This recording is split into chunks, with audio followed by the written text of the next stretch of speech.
The man was clearly conscious, but the firefighters insisted on shocking his heart. The man was reluctant, as he had never heard of shocking a conscious person.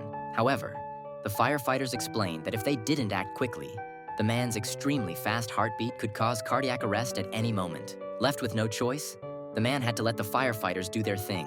They charged to 100 joules, stepped back, and released. Surprisingly, instead of decreasing, that terrifying heartbeat rose to 201. Just as the man thought it was all over and was about to breathe a sigh of relief, Hetty regretfully informed him that due to the peculiarities of his heart, they would have to do it again.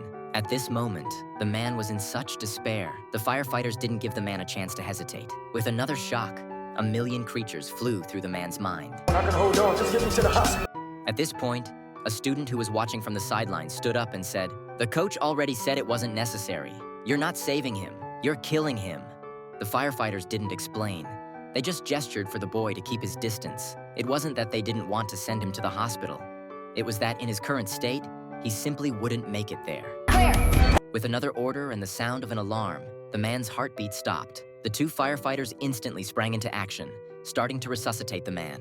The man was still shaking severely, and the firefighters, left with no choice, could only try one last shock. They decisively charged to 360 joules. Under everyone's anxious gaze, the man finally came back to life, and the fibrillation finally stopped. Only then did everyone have time to send the man to the hospital. Professional people do professional things. If they had rashly sent the man to the hospital earlier, he definitely wouldn't have made it there with such severe fibrillation. That's why the rescue team chose to save the man while he was still conscious.